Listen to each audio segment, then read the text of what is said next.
మన టాలీవుడ్లో కొన్ని కాంబినేషన్స్ చాలా ఇంట్రెస్టింగ్గా అనిపిస్తాయి. ఒక హీరోతోనో హీరోయిన్తోనో లేదా క్యారెక్టర్ ఆర్టిస్ట్తోనో కలిసి వర్క్ చేయడం కంఫర్టబుల్గా అనిపించడం వల్ల కొందరు దర్శకులు మళ్ళీ వాళ్ళతో కలిసి పనిచేస్తూ ఉంటారు. ఫర్ ఎగ్జాంపుల్, మాటల మాంత్రికుడు త్రివిక్రమ్ క్యారెక్టర్ యాక్ట్రెస్ నదియాల విషయమే తీసుకుందాం. అత్తారింటికి దారేది మూవీలో ఆమె చేసిన అత్త క్యారెక్టర్ ఎంత పాపులర్ అయిందో తెలిసిందే. తర్వాత ఆలోనూ నదియాకి బ్రహ్మాండమైన వేషం ఇచ్చాడు త్రివిక్రమ్.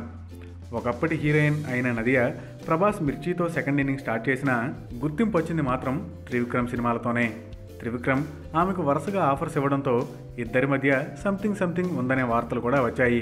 కట్ చేస్తే వీళ్ళిద్దరికీ చెడింది అనే వార్త ఇప్పుడు ఫిల్మ్ నగర్లో వినబడుతుంది. ఆ వార్తకి బలం చేకూరేలా పవన్తో చేస్తున్న మూవీలో ఫేమస్ నటి ఖుష్బుని ఓ ఇంపార్టెంట్ రోల్కి తీసుకున్నాడు త్రివిక్రమ్. తన ప్రతి సినిమాలోనూ నదియా చేతే కీలకమైన పాత్రలు చేయిస్తే రొటీన్ అయిపోతుంది అనుకున్నాడేమో, లేదా నిజంగానే చెడిందేమో అనే మాటలు కూడా బలంగా వినబడుతున్నాయి.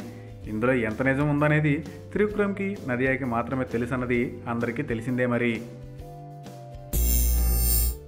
Thanks for watching. For more interesting updates, don't forget to subscribe Filmy Looks.